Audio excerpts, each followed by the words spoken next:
My name is Talia Granger.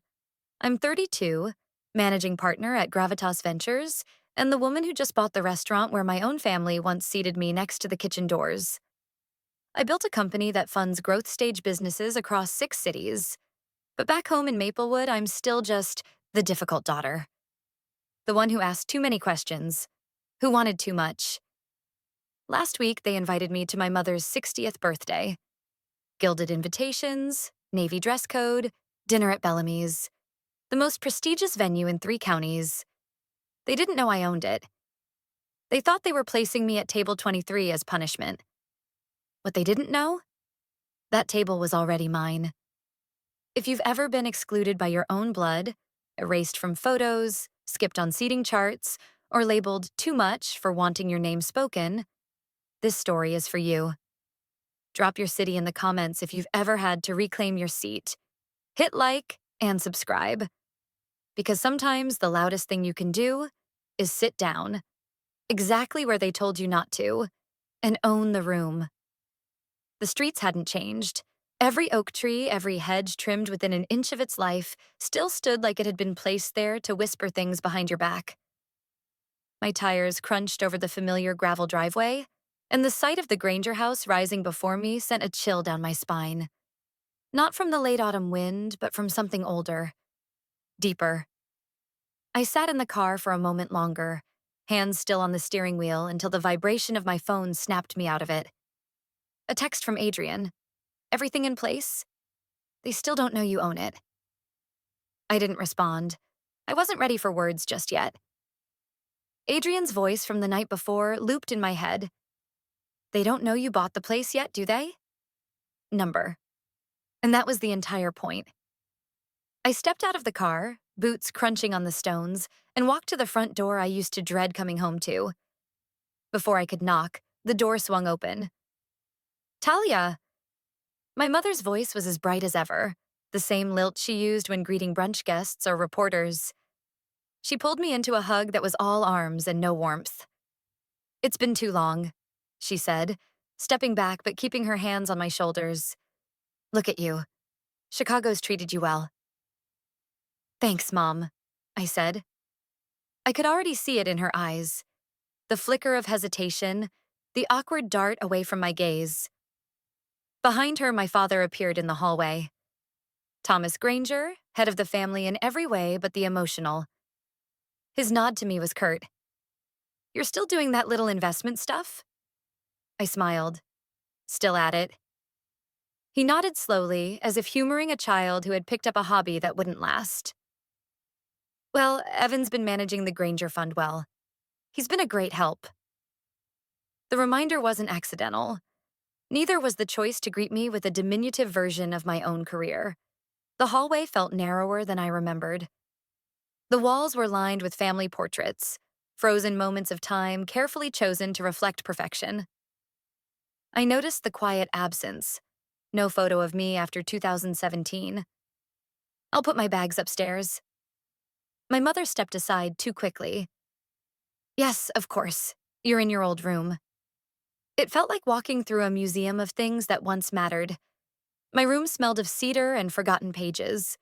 The posters had been taken down, the books rearranged, but the bed was the same.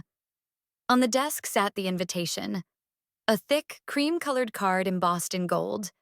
Granger family dinner, honoring Margaret Granger's 60th birthday. Under guests, my name was printed small, almost as an afterthought. Talia Granger plus 1 optional.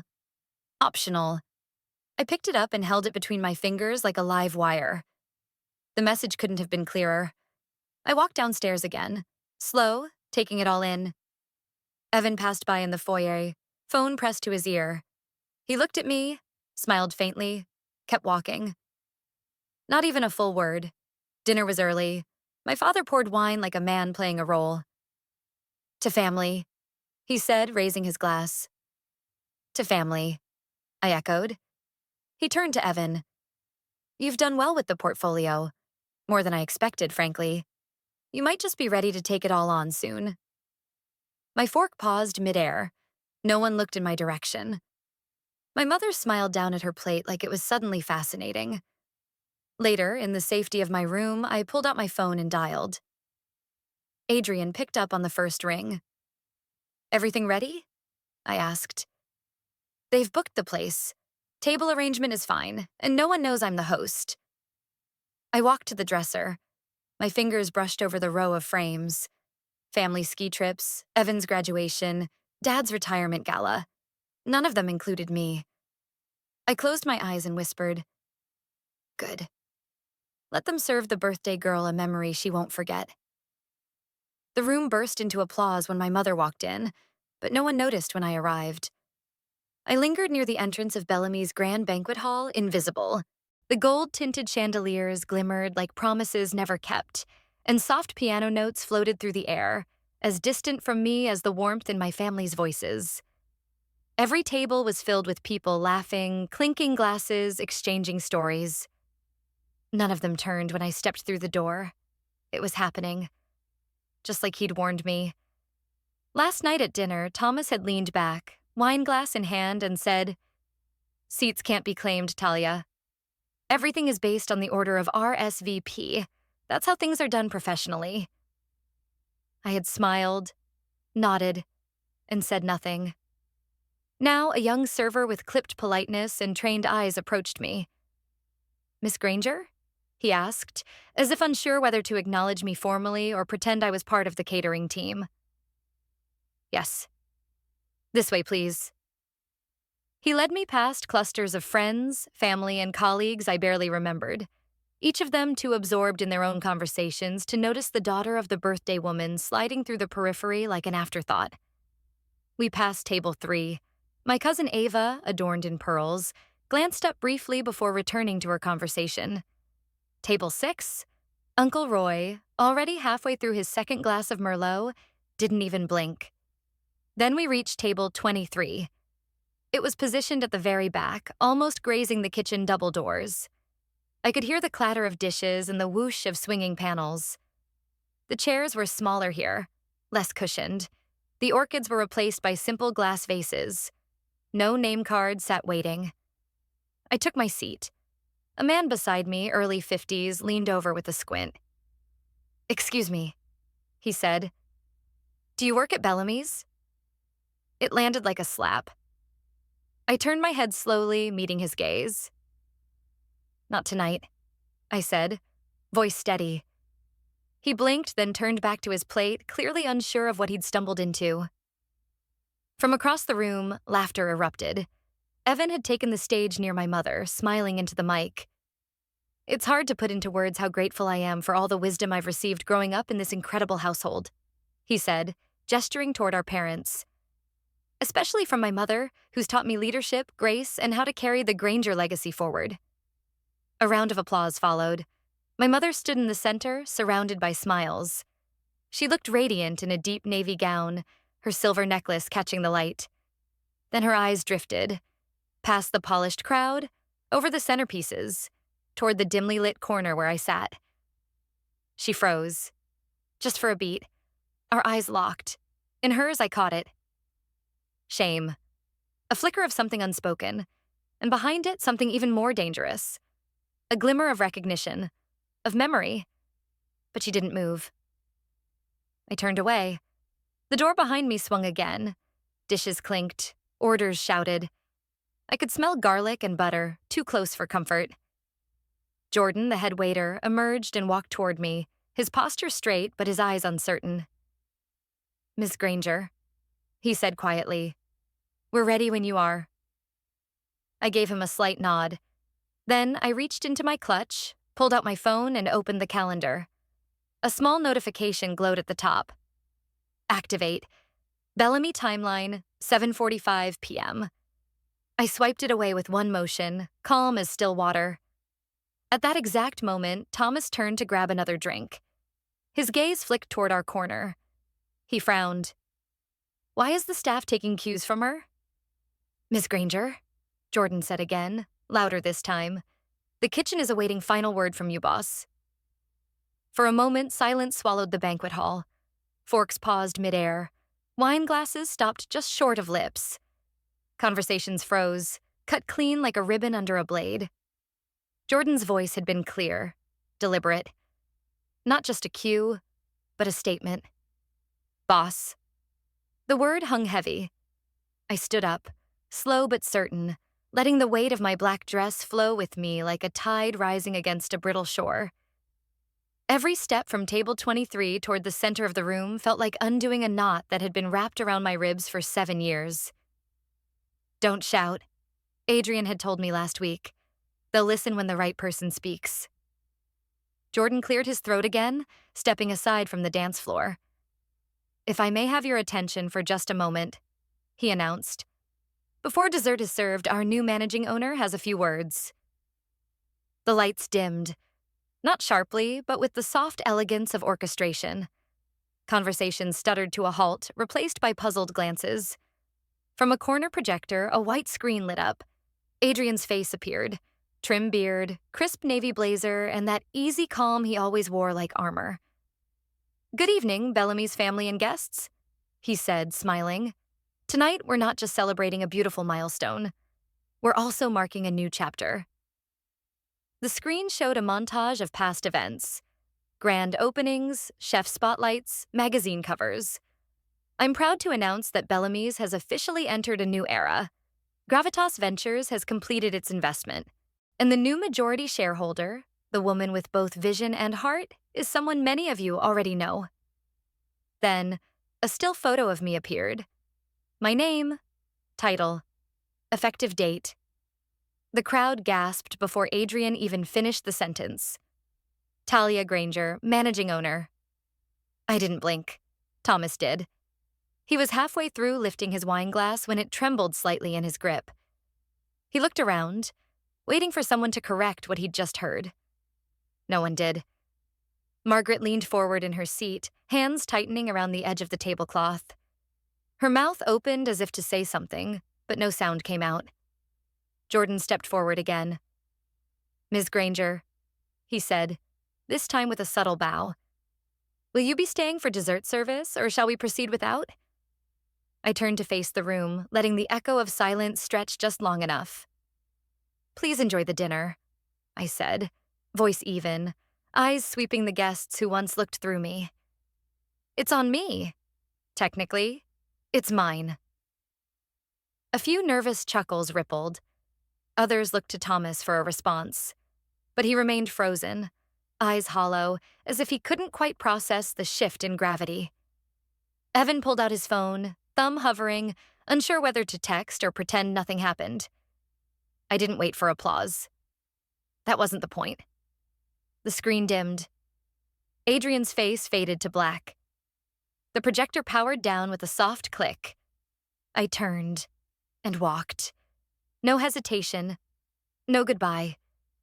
Just the sound of my heels against the polished floor, unhurried and unbothered. I crossed the threshold, past the coat check, toward the tall double doors. Behind me, the hall buzzed back to life, but it wasn't the same buzz. It was fragmented, disoriented. Just as I reached for the handle, I heard her. Talia, wait. I stopped. Margaret's voice was barely above a whisper. I have something I should have given you years ago. When she handed me the small wooden box, her hands shook more than mine. We were alone in the guest room just off the hallway, the kind usually reserved for overflow guests too polite to leave early. The party had dwindled into murmurs and disappearing heels. Most of the candles had burned out. Only the scent of white orchids lingered, faint and hollow, like something artificial that tried too hard to be real. Margaret stood near the armchair, her navy dress slightly wrinkled now, makeup faded under her eyes. But it wasn't exhaustion. It was something older, deeper. She placed the box on the edge of the side table as if it might burn her. I should have given this to you years ago, she said. The latch was delicate, old brass. I didn't speak. I just opened it. Inside, folded neatly, was a piece of cream stationery with the edges yellowed by time. The handwriting was unmistakable, rounded, elegant, written in purple ink.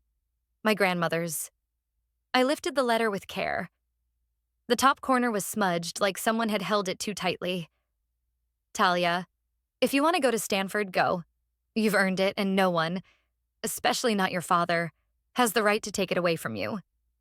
This is your life. I'm proud of you already. The breath left my chest. Beneath the letter, folded twice, was a faded certificate. Stanford University, full academic scholarship awarded to Talia Granger. My hands curled around the page before I even realized it. You knew, I said. Margaret lowered herself into the armchair. I tried to hide it from him at first. Your grandmother gave it to me after the ceremony, told me to keep it safe. But he found it. The words scraped her throat. He tore it in half in front of me, said, "She's not going anywhere. She stays here, learns how we run things." I blinked once, hard. "So you let him," I said. Her fingers twisted in her lap. I begged him, for weeks, but he said he needed you close, said Stanford would ruin you. And you believed him? I believed keeping peace was more important than the truth. Silence spilled into the room like ink. I thought if I waited long enough, he'd change, she whispered, that maybe we'd send you later. But the months turned into years and you left. No, I said, standing. You let me rot in that local business program while Evan toured the Ivies. You made sure I smiled in every photo while I carried what he never had to earn. A soft buzz broke through the stillness. My phone. A text. Julia. I was going to tell you, but Mom forbade it. I'm sorry. I saw the letter once. I didn't know he burned the original. I looked up from the screen. You didn't just leave me off the table plan? I said, voice barely above a whisper.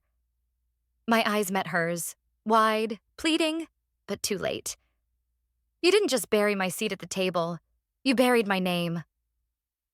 You always feared I'd become more than a Granger, I said. And now I have. The room went quiet. Not the quiet of courtesy, but the kind that comes when foundations shift and no one dares speak until the dust settles. We were seated in the Granger Trust boardroom, the long mahogany table stretching between old family portraits and cold glass walls. Outside, the Chicago skyline glinted like it couldn't care less what happened in this room. Inside, legacy trembled beneath pinstriped suits and brittle pride.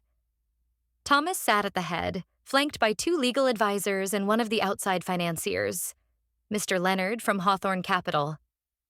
Margaret sat near the corner, hands in her lap, as if she wanted to disappear into the high-backed leather chair.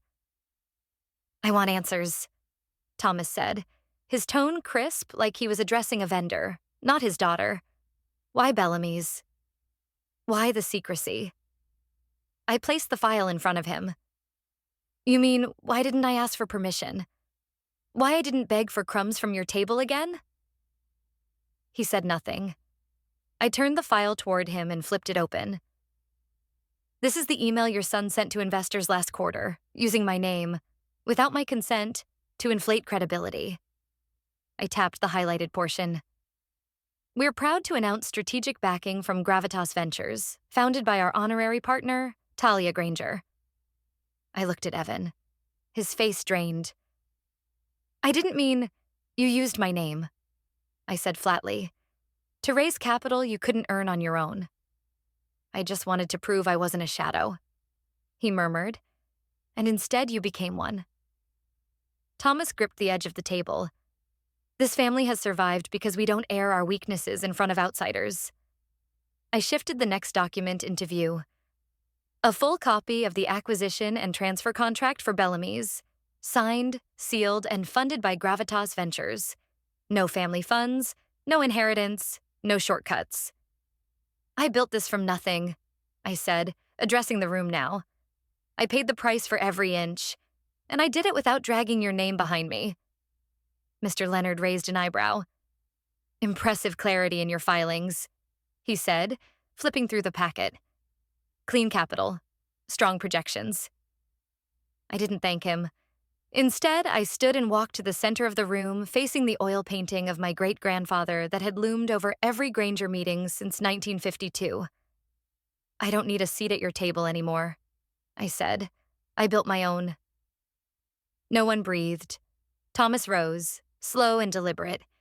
His lips pressed into a line as he looked down the table. Past me, past the papers, past the mess his ego couldn't control.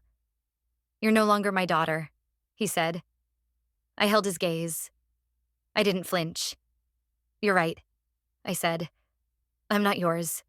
I'm mine." Bellamy's glowed that night.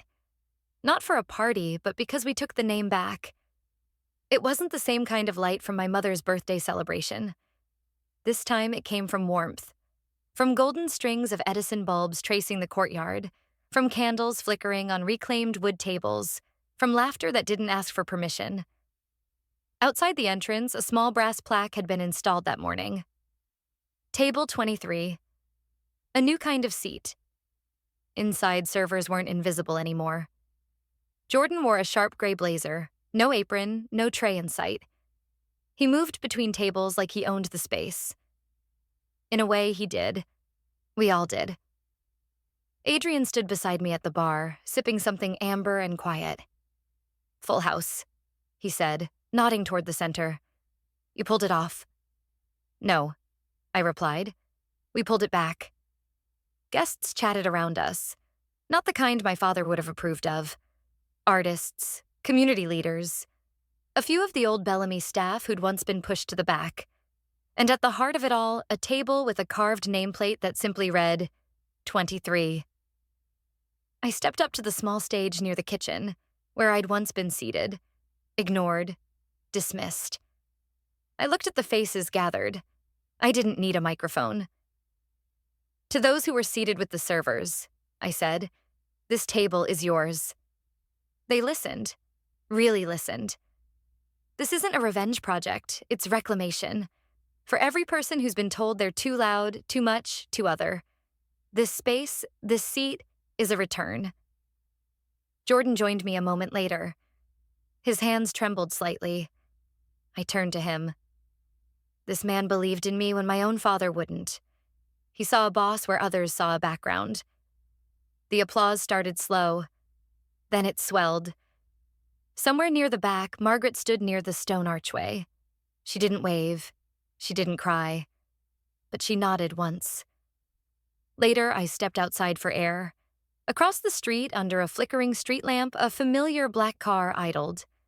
The silhouette in the back seat never moved.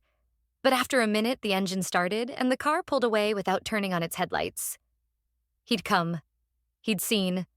He left. I exhaled and walked back inside. The scent of lemon and rosemary carried through the air, mixed with the hum of voices, the clink of plates, the soft jazz looping on the speakers. A woman with a notebook stopped me near the entry. "Ms. Granger, may I ask? How does it feel to own the place where they once tried to shrink you?" I smiled, but not for her. "For years," I said, "I thought I needed their table." "I don't. I made my own." And left the door open. As the guests clapped, I looked around and smiled. Not for them, but for the girl who once sat at table 23. I used to think silence was survival. That if I just stayed quiet, followed the family script, wore the right dress, smiled at the right moments, I'd eventually be allowed a seat at the table. Maybe not at the head, but somewhere along the edges. Somewhere safe. Somewhere where my presence didn't threaten the carefully constructed illusion of what it meant to be a Granger. But silence became suffocating. Each dinner where my name wasn't mentioned, each framed photo that cropped me out, each celebration I funded from the shadows but wasn't invited to, all of it carved me out of my own history. I wasn't just left out, I was erased. When I bought Bellamy's, I didn't do it for revenge. I did it to reclaim space. A place, a name, my name. They say you can't choose your family, but you can choose what legacy you carry forward, and which ones you leave behind. My father used to remind me that power belongs to those who understand their place. He never imagined my place wouldn't be at his table, but at my own. He never thought I'd have the courage to walk away and let him keep the throne, while I built the kingdom. That night, when the candles flickered against the gold-trimmed plates and guests raised their glasses to toast the launch of Table 23, I felt something I hadn't felt in years. Weightless. Not because everything was perfect, but because everything was mine. The choices, the losses, the victories, all mine. Margaret stood near the back, her fingers trembling against a folded napkin. She didn't come forward. She didn't speak. But when our eyes met, she nodded. Just once. That was enough. Not forgiveness, not absolution, but acknowledgement. And in families like ours, that's more rare than love. Evan never showed. I heard he left for a business opportunity in New York. I hope he finds something of his own to stand on. Something not borrowed. Something not stolen. As for Thomas, he sat in a black car across the street for 20 minutes. Didn't step out. Didn't send a message. But sometimes the absence says more than presence ever could. He lost control of the narrative, and that's a wound he won't bandage with pride. Jordan stood beside me at the final toast. The man who once asked if I wanted sparkling or still now called me boss without hesitation, without irony. And Adrian? He flew in from San Francisco that morning just to say one thing before the event began. You didn't just change the venue. You rewrote the guest list. I thought about that all night. Because Table 23 was more than a clever name. It was where I once sat, invisible, next to the kitchen doors. It was where I was reminded I didn't belong. And now it's a symbol. For everyone who was ever overlooked, excluded, or reduced to a footnote in their own story. So no, this wasn't about vengeance. This was about memory. About taking back the pen and writing the pages that were torn from my book. And when I stepped onto that stage, I didn't speak for the press, or the guests, or even my mother. I spoke for the girl I used to be. The one who stared at party invitations not addressed by name. The one who read her grandmother's letter in secret. The one who dreamed of Stanford while being pushed toward silence. She deserved this moment. And so did every girl like her. Some stories aren't rewritten. They're reclaimed. What Talia Granger did wasn't about punishing the people who wronged her. It was about confronting the silence they left behind and replacing it with voice, presence, and truth. Injustice doesn't end when it's exposed. It ends when the ones it tried to erase return, stronger than ever, and claim their place not out of permission, but power. Like the final chord of a long-forgotten melody, justice may arrive late, but it resonates louder once it's heard. And sometimes the most defiant thing a person can do is walk back into the room they were told they didn't belong in, and own it. Thank you for staying with us until the very last moment of this story. If you're still here, chances are you understand. Sometimes the deepest wounds don't come from strangers, but from the people who share your name. And sometimes the greatest victory isn't revenge, but the quiet moment when you walk into the room that once silenced you and stand tall in your own name. Talia Granger may be a character, but her story isn't unfamiliar to many of us. It's a journey of reclaiming voice, claiming space, and rewriting what words like family, worth, and justice truly mean. If you've ever been pushed to the margins, if you've ever sat silent at a table that should have celebrated you, if you've ever been told you were too different to belong, know this: you're not alone. And if this video made you feel seen or heard, then that's exactly why we tell stories like this. Thank you for walking this journey with our channel. Every view, every comment, every subscription isn't just a number. It's a signal that these quiet stories of justice, these silenced voices, are finally being heard. If you want to keep hearing stories like this, stories of courage, quiet power, and emotional turning points, please subscribe, turn on the notification bell, and share this video with someone who might need the reminder that they deserve a seat at the table, that they don't need permission to exist, and that sometimes the newest table is the one they built themselves. Thank you. We'll see you in the next story.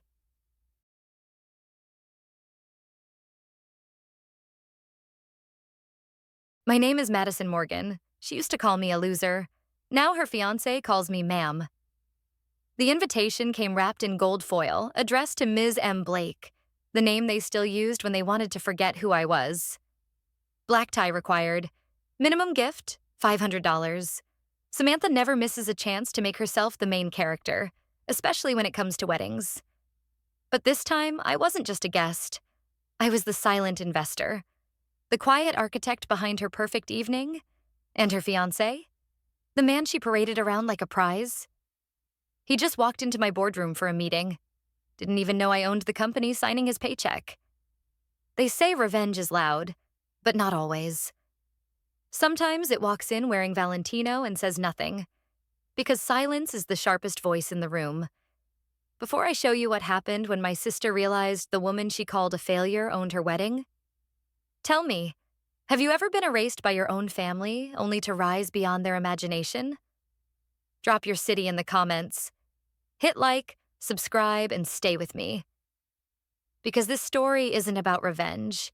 It's about reclaiming power without raising your voice. It glinted under the fluorescent